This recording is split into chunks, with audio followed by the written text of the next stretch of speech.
하나님의 말씀은 이사야 60장 1절에서 5절까지입니다.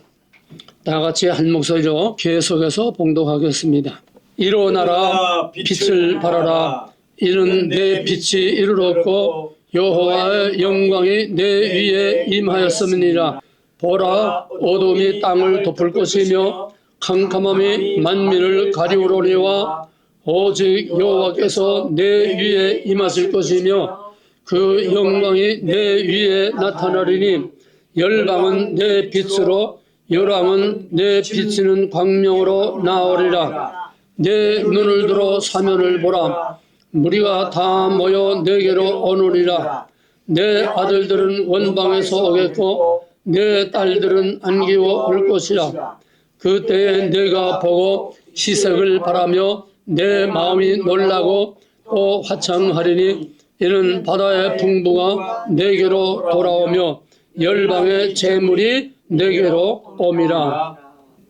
성경은 간단한 모델 몇 개가 계속 반복되면서 체인으로 계속 같은 모델이 시대와 형태를 바꾸면서 계속 반복돼 나가는 겁니다. 오늘 이사야 60장 정말 너무나 복잡하고 감격스러운 이 말씀은 간단히 말하면 어둠에서 빛입니다. 어둠에서 빛. 맨 처음에 빛이 나타납니다. 창세기 1장과 2절은 하나님의 왕국의 모델입니다. 영광스러운 하나님의 왕국으로 시작됩니다. 그러나 3장부터 계시록까지는 계속 어둠의 세상입니다. 저녁에서 아침으로 갑니다. 창세기 3장은 저녁이요. 계시록 22장은 아침입니다. 저녁에서 아침, 빛에서 어둠, 고난에서 영광, 사탄의 권세에서 하나님의 통치. 이 똑같은 모델이 계속 반복됩니다. 먼저 빛이 나타나고 어둠이 온 땅을 덮고 만민을 가리우지만은 지금 이 세상입니다. 3장에서 계시록까지 이걸 또 단축하면은 오늘 우리 한국의 역사도 되고 또 조금 넓히면은 오늘 세계에 지금 돌아가는 이런 상황 뭐냐? 점점 더 깊은 어둠의 수렁으로 지금 빨려 들어가고 있습니다. 희망의 빛이 거의 보이지 않고 천재지변, 중국은 계속 지금 석 달째 계속 홍수로 그냥 아주 물바다를 만들고 일본도 지진에다가 이번에 또 화산 폭발하고 이번에 또 태풍이 일본을 휩쓸어서 일본도 난립니다. 북한도 중국으로 간 태풍이 또 북한으로 가가지고 서울도 폭염과 홍수가 좀 나긴 했지만은 뭐 큰 피해도 없고 서울은 간단히 넘어가요. 동서남북이 다 난리인데 왜 남한만 이 조그만 반도에서도 남북을 또 가려가지고 남한만 보여져요. 애굽에 재앙이 내릴 때에 이스라엘 백성들이 있는 고센 땅에는 재앙이 내리지 않았습니다. 구별된 곳에 구별된 백성을 하나님이 거기에 두셔서 모든 것을 구별합니다. 지금 대한민국을 하나님이 구별합니다. 캄캄함이 만민을 가리우려니와 여호와의 영광이 내 위에 임하였느니라. 이게 복음입니다. 이게 메시아의 약속입니다. 그 다음에 모든 열방이 다 모여든다 하는 거는 복음으로 세계를 하나 만들어서 다 하나님 앞으로 나온다는 말이고 또 이거를 좁게 말하면은 오늘 마지막 이스라엘인 대한민국으로 전 세계가 몰려온다는 얘기입니다. 모든 길은 서울로. 오늘 이 설교를 하자면은 10시간, 20시간 가지도 모자라요. 왜? 세계 역사를 구체적으로 하나하나 다 드러내야 되는데 그건 도저히 할 수가 없습니다. 오늘 이건 다 내가 종합해서 정리를 해서 큰 그림으로만 이야기하려고 합니다. 한마디로 캄캄함이 만민을 가려우는 어둠의 시대입니다. 지난번에 얘기했듯이 세상은 난립니다. 지금. 왜 이렇게 세상이 난리냐? 깊은 어두운 밤입니다. 어두운 밤이 제일 언제가 어두운가 하면은 삼경 여명이 오기 직전이 제일 어둡고 그때가 제일 춥고 그때가 제일 힘든 그런 과정입니다.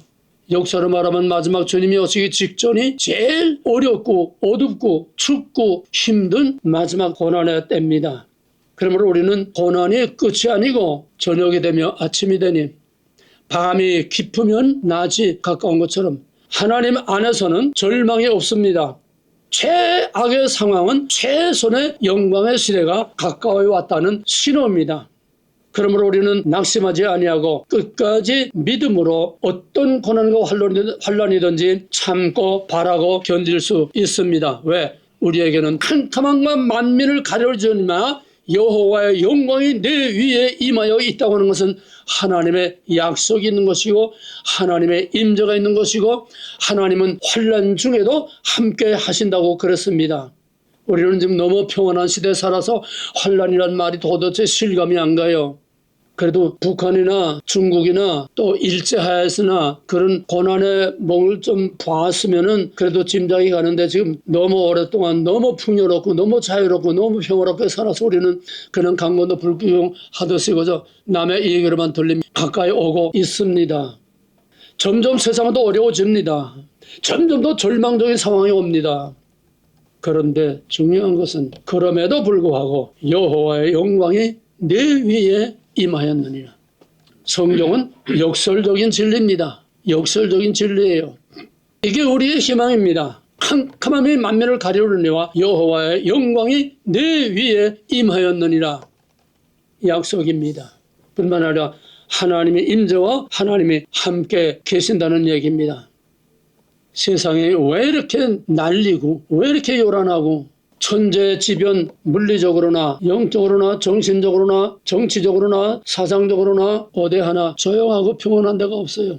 자유와 평화의 심볼이라고 우리가 보이지 않아 그렇지 얼마나 미국도 어렵습니까? LA에서는 계속 폭동이 일어나지요. 뭐 사방팔방에서 총기 사건에다가 이제 폭동이 일어나고 태풍과 같은 엄청난 그런 환란에 지구가 몸살을 앓고 온 세상이 다 몸살을 앓고 부들부들 떨고 있습니다. 국제 질서도 그렇고요. 중국이나 일본이나 지금 전 세계가 폭염으로 지금 난립니다. 이런 예가 없어서요. 유럽에서도 이태리 같은 데서 뭐 45도까지 섭씨 45도까지 올라가고 사람이 죽어요. 한국에서도 뭐 38도 뭐 이렇게 올라가긴 하는데 아직 한국은 뭐 45도까지는 안 올라가요. 이게 유례가 없던 얘기입니다. 전 세계적으로 이게 유례가 없던 얘기예요. 그런가 하면 아르헨티나에서는 한쪽에서는 폭염에다가 또 한쪽에서는 눈이 그냥 몇 센치나 이렇게 오고 아르헨티나에서 눈을 보지 못해요. 몇십 년이 가도 눈을 못 봐요. 지금 전 세계가 지금 난리요. 지구가 난리요. 하늘과 땅이 다 난립니다. 국제 질서는 말할 것도 없이 몽땅 통째로 다 흔들리고 있습니다. 이거는 어떻게 보면은 심판에 가까웠다고 하는 하나의 사인이 될 수도 있습니다. 지금 중국은 완전 심판이지 정상적인 기상이 아니에요. 그냥 막 댐이 터지고 그냥 뭐 물이 그냥 거기서 중국을 다 휩쓸다시피 하고 있어요.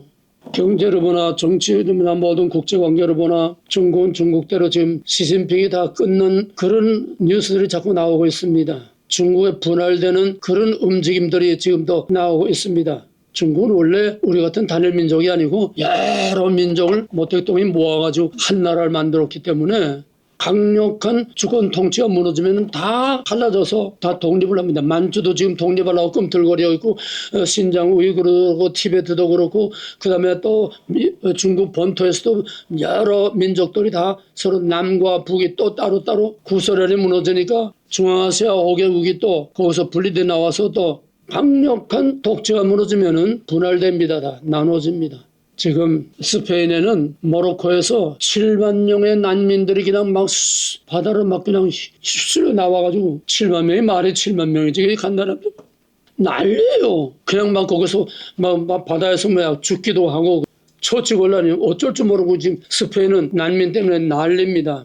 전 세계는 좌에서 우로 돌아가고 있습니다. 지구가 돌아가는 거예요. 지금 공산주의가 무너졌다고 하지만 공산주의가 형태만 바꿨을 뿐이지 공산주의는 구소련이 무너졌지만 중국이 살아남았고 그것도 모자라서 구소련보다도 더 막강한 보이지 않는 파워를 가지고 있는 딥스테이트, 글로벌리즘, 단일 정부, 그림자 정부 모든 세계를 하나로 통합해서 단일 종교, 단일 정부, 단일 지도자에 의한 세계 최악의 통치 동물의 왕국. 지금 전 세계는 다 공산주의로 가고 있습니다. 미국의 민주당도 공산주의죠. 어떻게 하면 트럼프가 공산주의에 대한 선전포고까지 했습니까? 껍데기는 멀쩡한데 미국은 지금 공산주의가 다 먹고 있어요. 모든 것들이 형태만 모양만 다 바꾸고 탈바꿈하고 있지 알맹이는 다 공산주의입니다. 유럽도 지금 독일이고 이태리고 뭐 다 공산주의예요.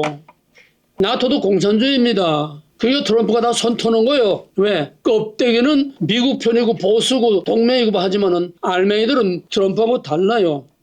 미국도 큰 몸통은 공산주의고 나토도 공산주의고 중국도 공산주의고 다를 게 없어요.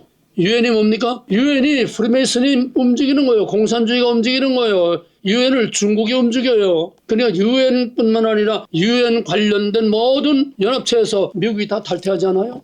이 깊은 내막을, 깊은 속을, 본질을 보지 못하는 사람들은 전부 다 미국이 고립주의로 간다. 트럼프가 고립주의로 가다 망한다. 고립주의가 아니에요. 지금 세계는 전체주의냐 개체주의냐, 전체주의냐 민족주의냐, 전체주의냐 국가주의냐 이겁니다. 푸틴과 나토가 싸우는 것도 그거예요. 나토는 글로벌리즘입니다. 너희 다 들어와서 우리 하나를 만들자. 아니야, 우리는 대국이야. 너희 속에 들어가서 너희를 섬기고 너의 노릇을 해? 절대로 못해. 푸틴의 목적은 나토를 깨뜨리는 겁니다. 트럼프의 목적도 나토를 깨뜨리는 거예요.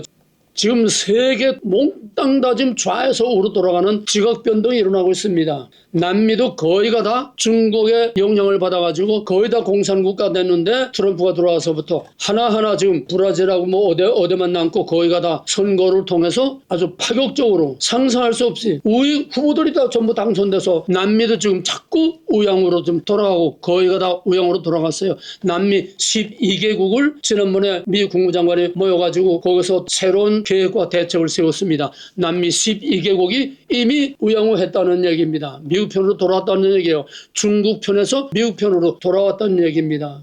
독일도 영국도 지금 전부 다 다음 대선 후보들이 막강한 우위 후보들이 지금 막강한 스포트라이트를 받고 인기가 좀 파격적으로 갑자기 뒤집히고 올라가고 있어요. 독일도 이태리도 프랑스도 이제 하나하나 다 좌에서 우로 돌아가고 있습니다. 세계는 지금 엄청난 글로벌리즘하고 마치 다베스의 물맷돌 하나 가지고 30만 블레셋 대군과 골리앗과 싸우는 것 같은 다베스의 싸움과 같이 트럼프가 지금 외로운 싸움을 어마어마한 외로운 싸움을 싸우고 있습니다. 사람으로서는 게임이 안 되는 거예요. 그 세력이 얼마나 큰데 그 세력의 밑뿌리가 뭡니까? 유대인입니다. 유대인은 세계 파워를 다 갖고 있어요. 세계 금융을 가장 많이 갖고 있어요. 뭐 세계 금을 가장 많이 갖고 있고 금융권 다 가지고 있죠. 곡물 다 가지고 있죠. 오일을 다 가지고 있죠. 이 세력들이 곡물을 무기화하는 날에는 세계가 다 아수라장이 됩니다. 석유, 금융 모든 세계의 파워는 유대인들이 다 가지고 있습니다. 그들과 뒤에서 한 통속은 로만 캐톨릭 바티칸입니다. 바티칸 그 지하에 어마어마한 금이 거기에 있습니다.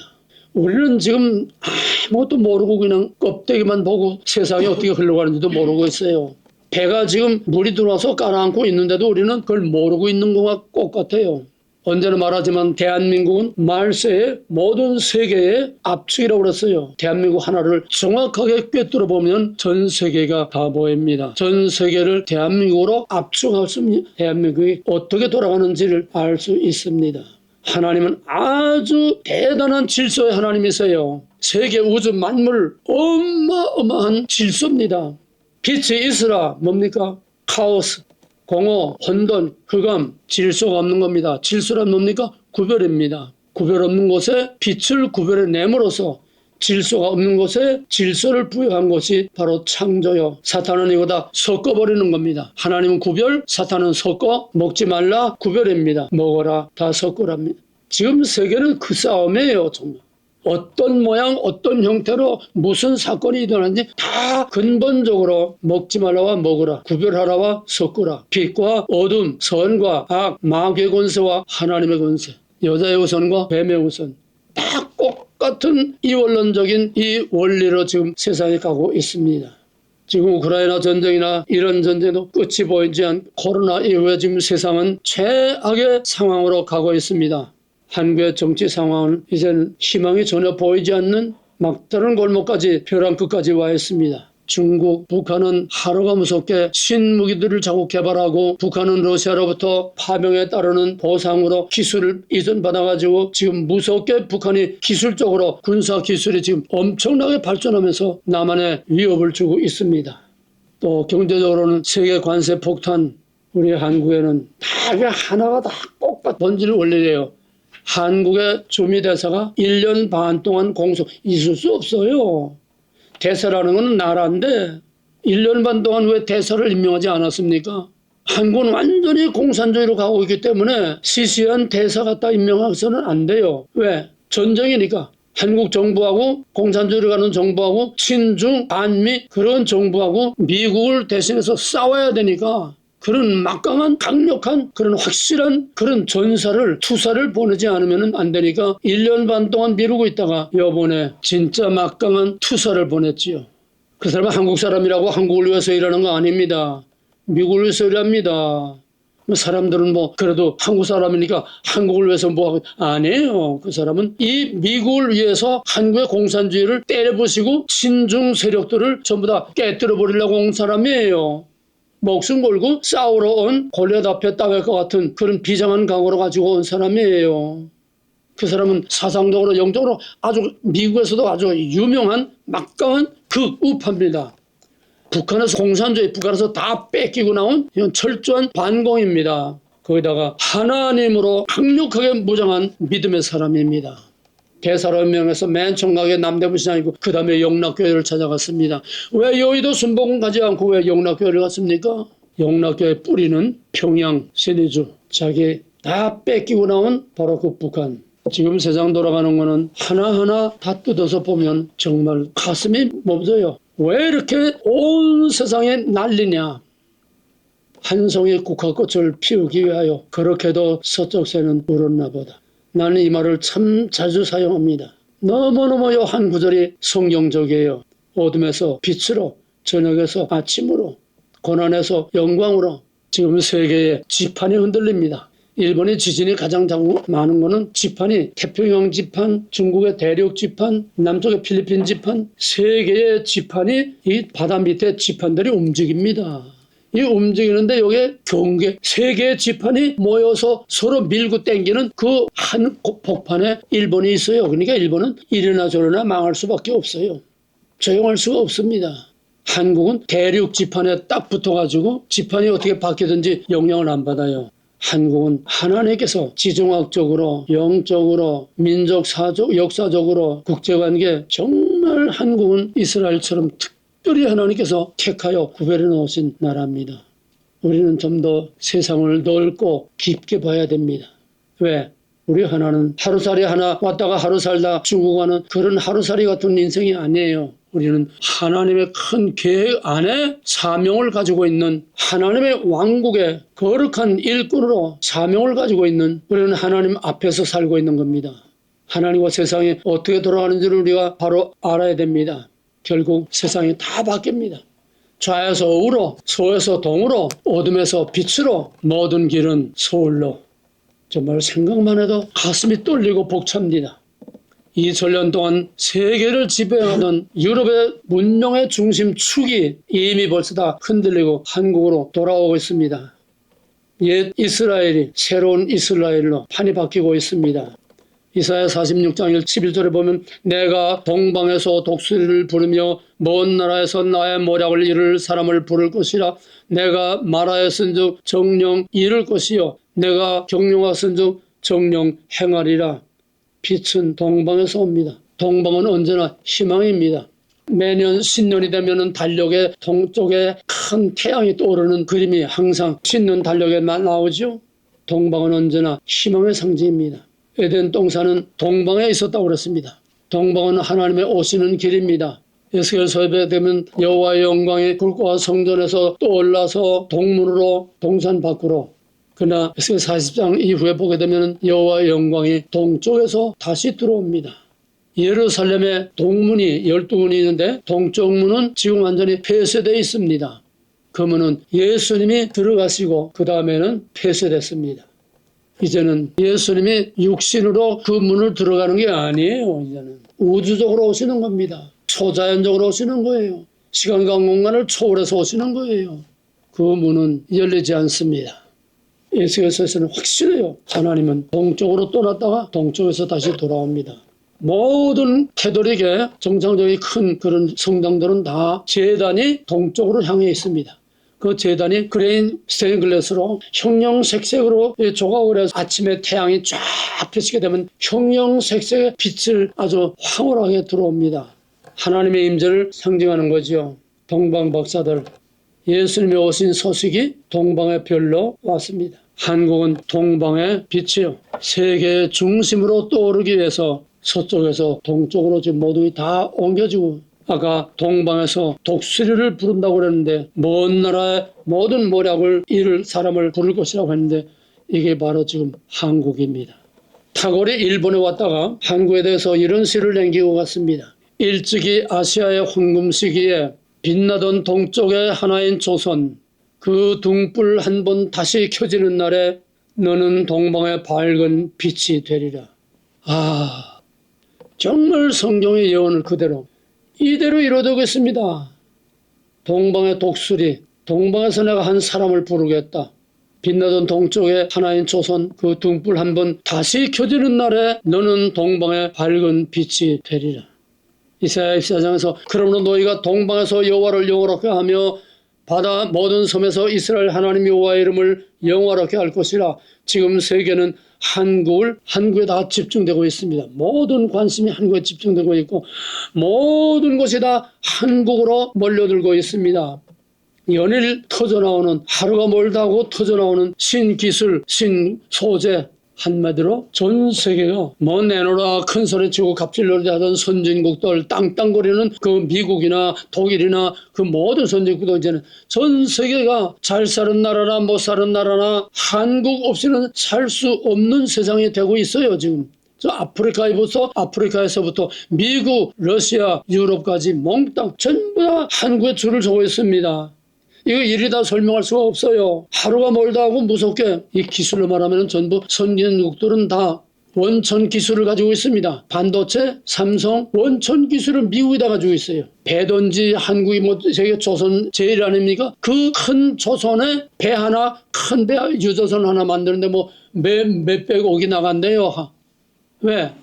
로얄티 받아먹는 거다. 그 기술, 프랑스 어느 회사가 가지고 있는데. 그러니까 우리가 엔간하면 다 선진국 기술을 갖다가 그 기술 가지고 갑질을 하고 주겠다 안 주겠다 뭐 자꾸 값을 올리고, 이제는요 일본이 한국에 수출 규제하면서부터 그때부터 이제 판이 바뀌었어요. 아주 결정적인 그런 기술을 일본이 이제 한국에 수출을 안 한다는 거예요. 그래? 그럼 우리가 할게. 몇십 년 연구해서 개발한 거를 우리는 불과 1년 몇 달 만이다. 그 기술보다 더 월등한 기술을 만들어냈어요. 하나하나 지금 전부 다 세계 갑질로도 하고 기술을 안 준다고 큰소리치고 KF-21 그 세계가 지금 다 주목하고 있는 이 비행기 만들었는데도 엔진은 미국 거예요. 세계가 그렇게 지금 줄을 서고 기다리고 있는데 못 팔아. 우리 허락 없이는 못 팔아. 그래? 그럼 엔진 우리가 만들면 되잖아. 엔진을 우리가 만들어서요 이제는 100% 국산이에요. 무서운 나라예요. 기술 안 준다고 하면 다 만들어버려요. 만드는데 그거보다도 월등한 기술을 만들어버려요. 무서운 나라입니다. 그리고 선진국들이 미친 나라라고 그래요. 미친 나라. 이게 정상적인 나라가 아니라는 거예요.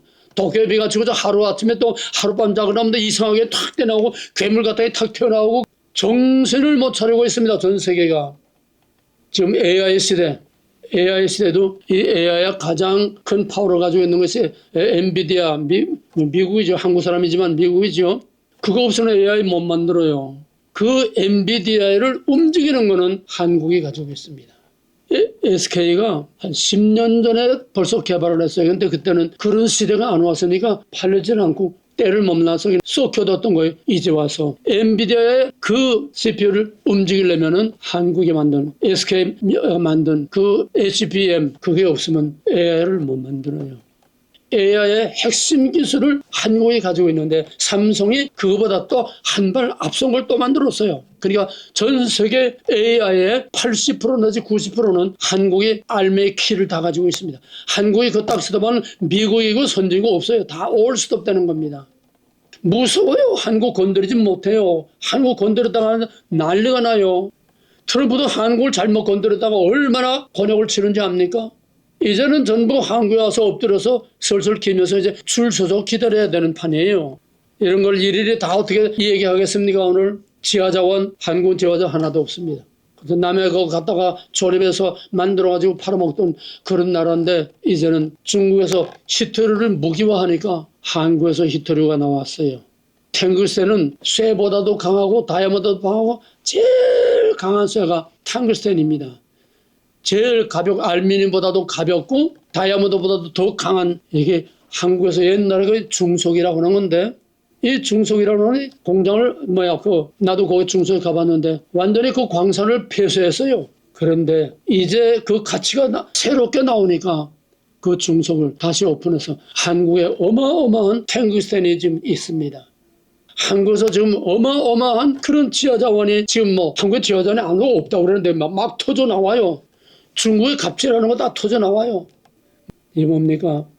하나님이 어마어마한 잠재력을 한국에 다 감춰놓은 겁니다. 모든 길은 서울로. 이건 상징적으로 서울이라고 해서 이제는 관광객들이 서울로 오지 않고 그냥 맞바로 공항에서 부산으로 가고 경주로 가고 어디로 가고 그 사람들은 무슨 경치 보러 오는 게 아니고 벌써 한국에 대해서 많이 연구를 하고 오기 때문에 무슨 경복궁이나 이런 거 보러 오는 사람들이 아니고 그런 사람들도 많지만은 이제 진짜 관광 이제 아는 그런 사람들은 아예 미리 다 공부해가지고 한국 사람들의 유적 경주 불국사 경복궁 이런 거 보는 게 아니라 한국 사람들의 삶, 한국 사람들의 생활, 한국 사람들의 오리지널한 그걸 한국의 그 된장찌개도 먹어보고 한국 사람하고 같이 접촉해서 한국 자체를 알겠다는 거예요, 요즘. 그러니까 이제 인천공항에서 맞바로 저희들 다 스터디한 그거를 그냥 맞바로 간대요.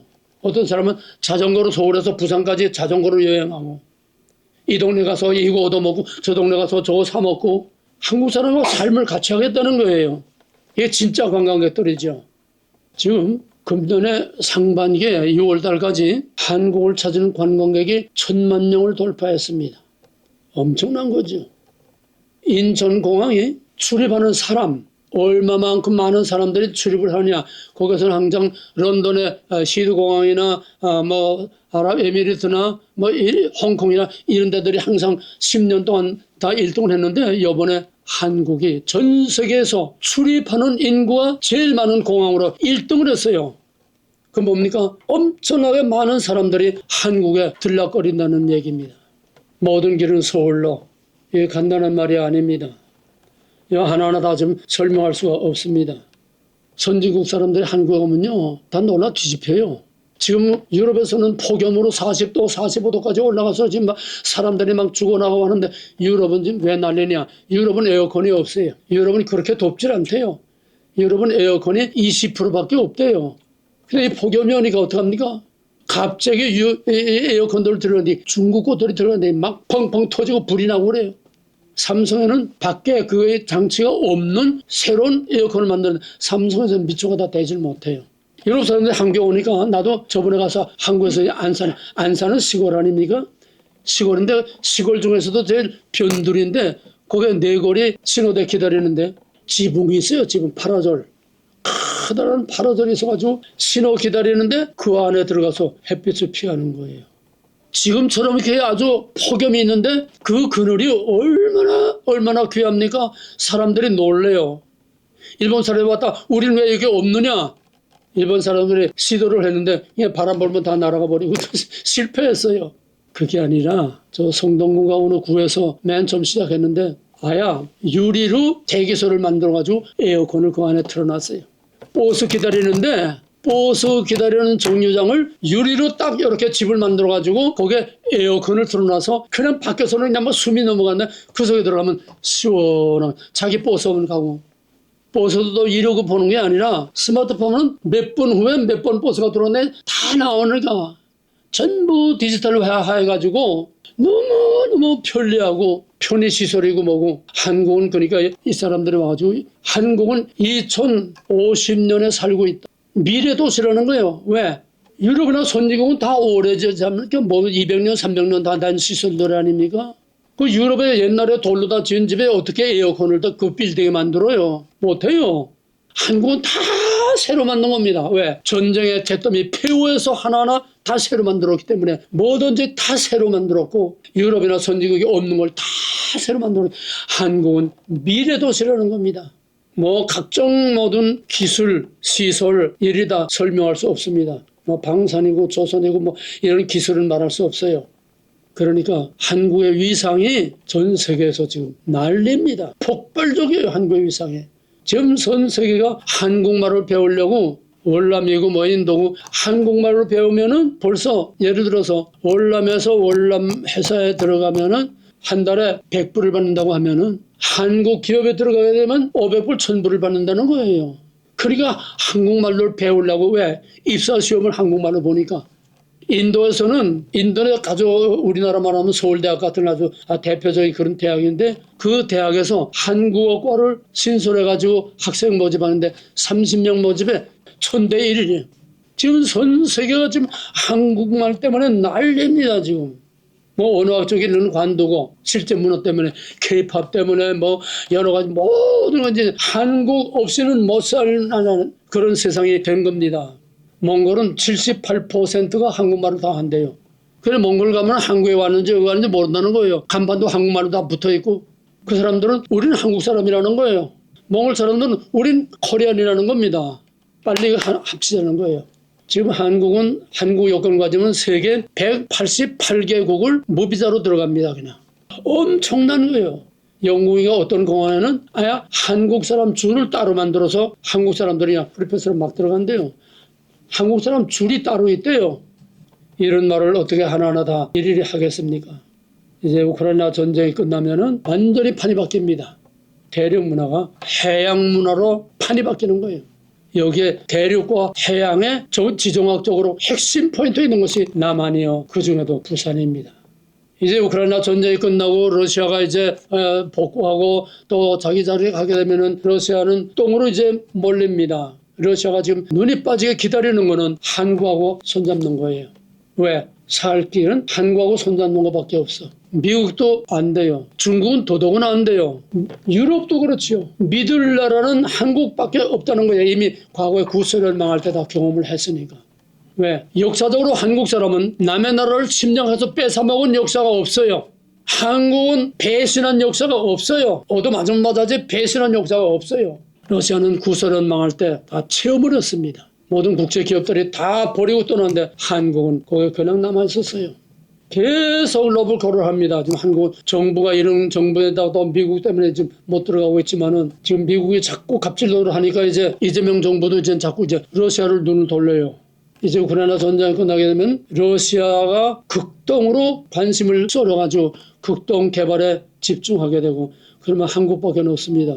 푸틴이 뭐 어디까지 진짜인지 가짜인지 몰라도 푸틴이 내가 죽으면은 저 연해주하고 사하린 극동의 이 땅은 코리아에게 주라 유언까지 해놨다는 그런 말이 있어요. 이제 우크라이나 전쟁 끝나게 되면은 러시아도 소수민족들 다 갈라집니다. 그렇게 되게 되면은 러시아 부산에서 유럽까지 가는 대륙 횡단철도 또 알래스카에 지하터널을 만들어 가지고 뉴욕에서 부산까지 오는 철도가 놓입니다.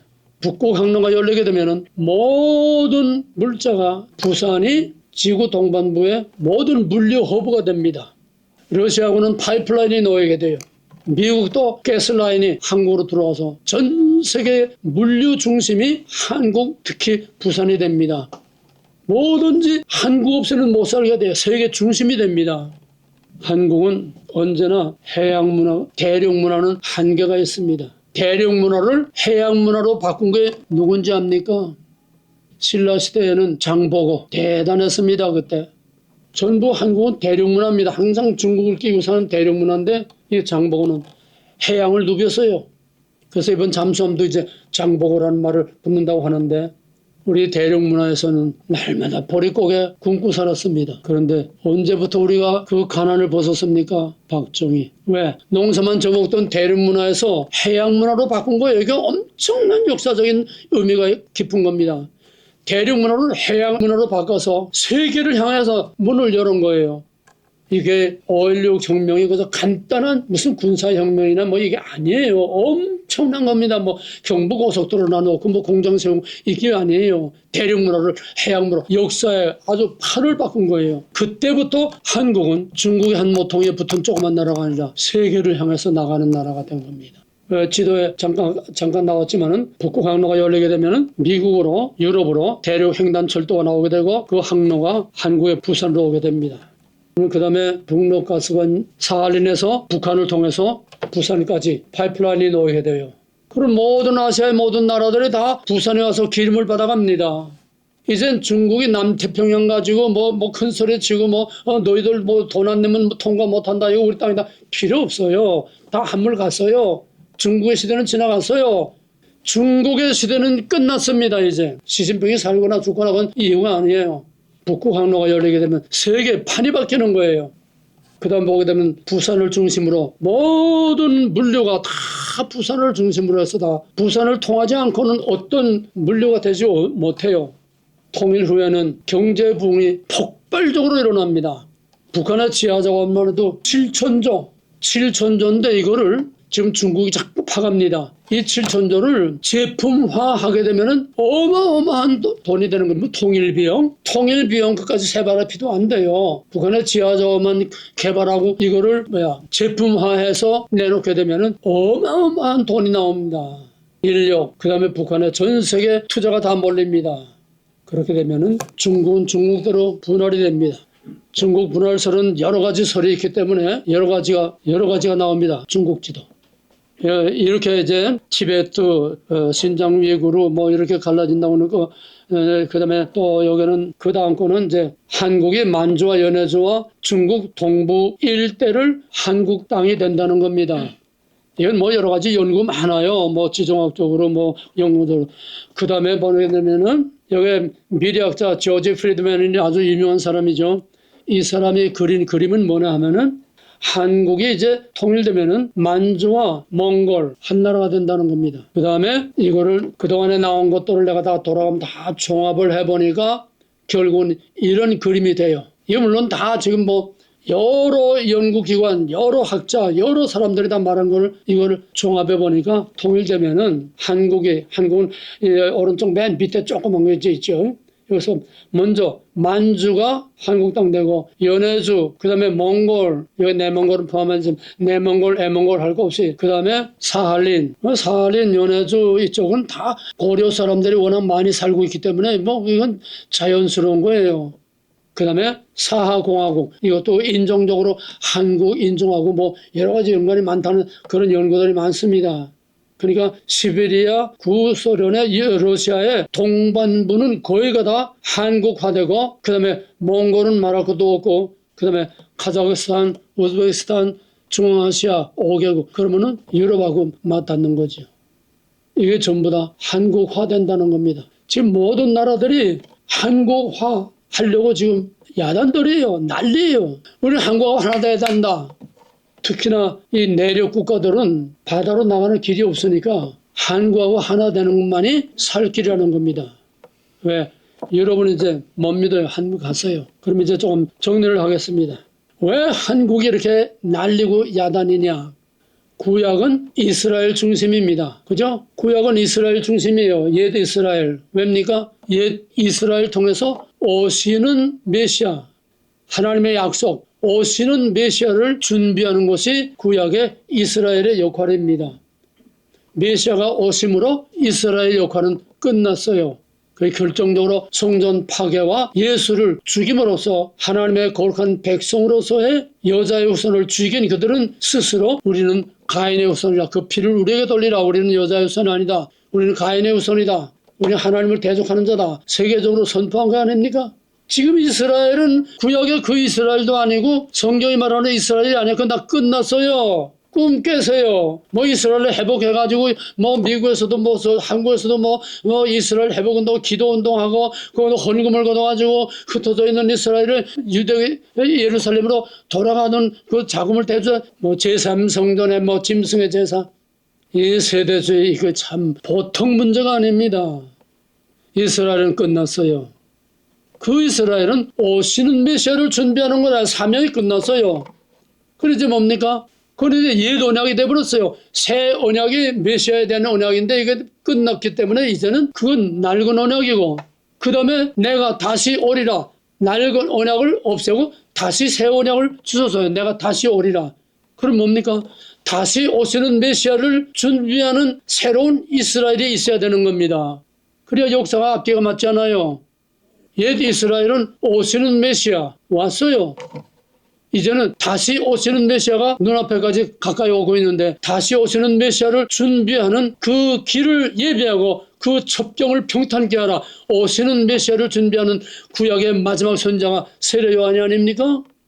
오시는 메시아 준비하는 겁니다. 그러면 똑같은 판이 다시 오시는 메시아를 준비하는 새 이스라엘이 있어야 됩니다.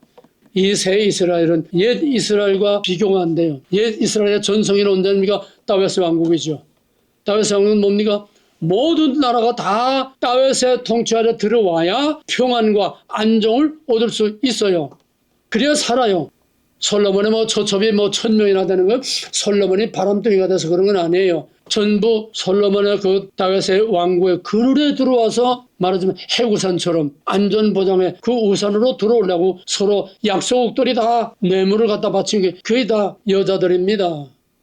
이사야 60장 얘기가 다 형태와 말과 언어와 표현만 다르지 전 세계가 다 다윗으로 몰려들었어요.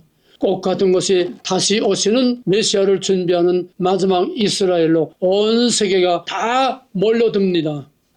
스가랴 14장에서는 예루살렘을 치러 왔던 열국 중에 남은 자가 해마다 올라와서 그 왕 만군의 여호와께 경배하며 초막절을 지킬 것이라.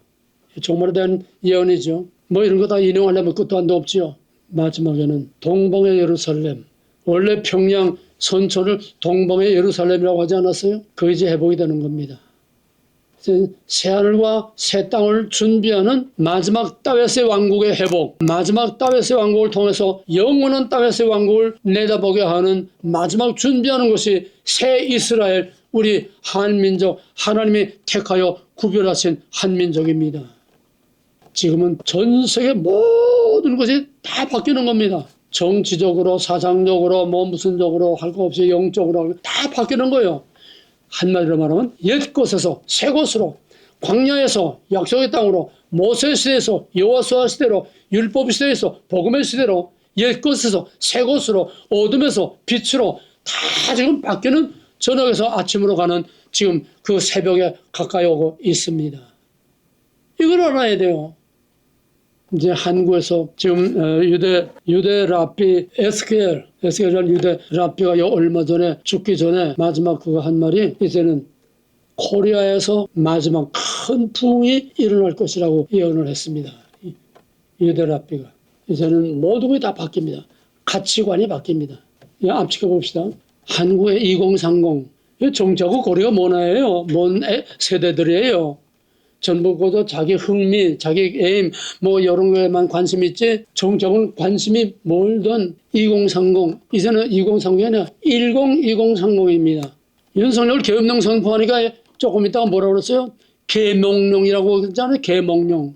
2030이 깨어나는 거예요. 지금 2030이 외치는 건 뭔지 압니까? 이념이 아니에요. 우리를 제발 구군이 뭐냐 하지 말라는 거예요. 우리는 극우도 아니고 극좌도 아니라는 거예요. 우리는 새로운 가치, 거짓과 진실, 가짜와 진짜, 불의와 정의, 이번 부정선거로 터진 게 바로 여기서 폭발한 겁니다. 거짓과 진실, 가짜와 진짜. 지금 계속 터져나오는 거 보니까 저들이 눈을 뜨고 보니까 이건 끔찍한 거짓, 음모투성이라는 거예요. 우리 이념의 시대가 아니에요. 우리는 새로운 가치, 자유와 정의와 진실을 우리는 추구하는 거다. 이 완전히 정신적으로 바뀌는 겁니다. 원료혁명이 정신혁명이듯이 가난을 거저 당연한 거라고 체험하고 살고 불도저 앞에 가서 자빠져가지고 나라 바라는다 하던 이런 구세대를 박정희가 전면돌파하고 뚫고 나가서 살 수 있다. 잘 살게 만들어놨지 않습니까? 시대 전환이에요. 그 시대 전환에 엄청난 진통을 치렀습니다. 우리도 이 시대 전환을 위해서 엄청난 진통을 지금 치르고 있습니다. 해산의 수고입니다. 새 시대가 고져오는 거 아니에요. 여호수아가 가나안 땅 들어갔다고 그냥 하나님이 약속의 땅이라고 그냥 웰컴하고 기다리고 있는 게 아니에요. 그때부터 전쟁입니다. 우리가 옛 시대에서 새 시대로 좀 엄청난 전 세계가 지금 공산주의에서 지금 자유주의로, 유물주의에서 정신적 가치로 좌파라는 것은 전부 다 거짓말입니다. 딥스테이트고 글로벌리즘이고 공산주의고 다 거짓말이에요. 거짓말에서 진실로 지금 이런 역사적인 본질과 원리가 지금 바뀌는 엄청난 역사의 마지막 전환기예요. 이걸 내가 말로 다 일일이 형언할 수 없습니다. 여러분이 다 생각을 하세요. 보이지 아니하는 본질과 원리가 천지되는 거예요. 옛것과 새것이 천지되는 거예요.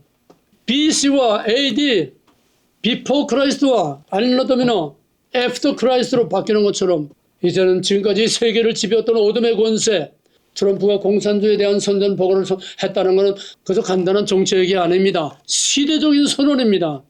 엄청난 역사적인 선언이에요. 옛 시대는 지나갔다는 거예요. 이제는 공산주의는 용납 못한다는 거예요. 이제는 진짜 청교도 신앙을 가지고 세운 진짜 자유, 진짜 민주주의를 이제는 회복해서 전 세계가 진정한 자유 안에서 평화로운 시대가 와야 된다고 하는 이 트럼프는 이제 엄청난 전쟁을 하고 있습니다. 우리는 이런 틈새에서 시대 전환의 틈새에서 해산에 진통하는 그 진통의 한복판에서 눈을 똑바로 뜨고 세상이 어디로 가며 우리가 어디로 가는지 캄캄함이 만민을 가리우려내와 오늘 우리 한국의 희망이 없습니다. 그러나 한쪽에서 자꾸 희망의 빛이 또 오르기 시작했죠. 왜? 윤석열의 계엄령이 정당했다는 거예요. 이게 자꾸 올라와요. 지금. 그렇지 이놈들 하는 거 보니까 선관위 이제는 다 막 경찰이 수사도 하고 하지 않습니까? 근데 딱 하고 안 내놓아요. 이놈들 하는 짓을 보니까 윤석열이 왜 계엄을 선포하지 않을 수 없었다는 것이 이제 선관위까지 쳐들어가니까 이제 자꾸 진실이 나오는 거예요.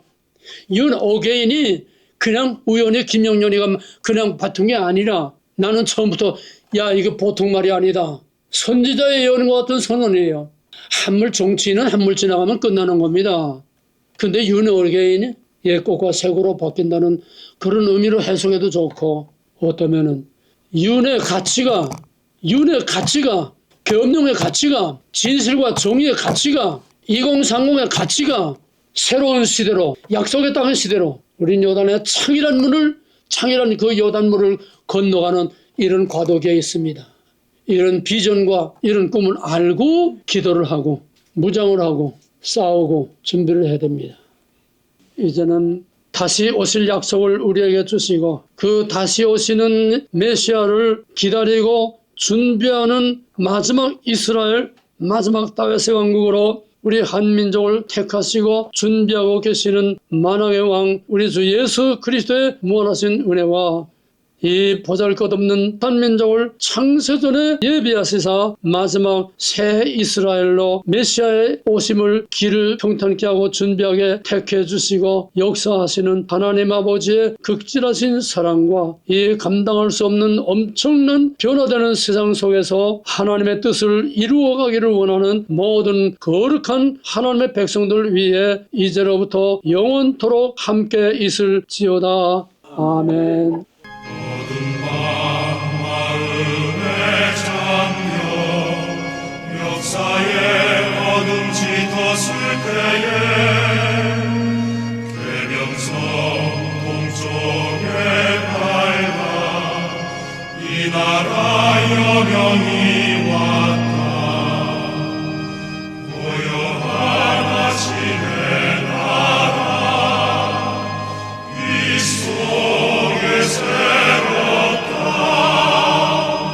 이미 이 삶 속에 얼터 이 땅에 생명 감도한다.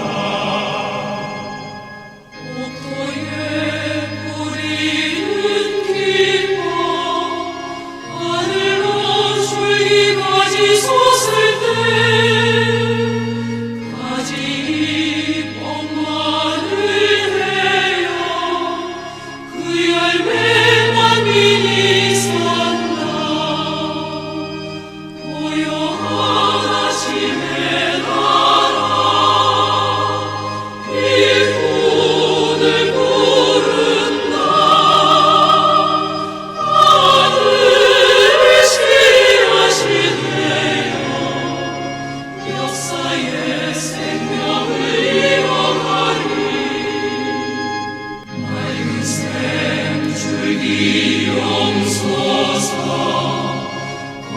이름 땅에 흘러졌을 때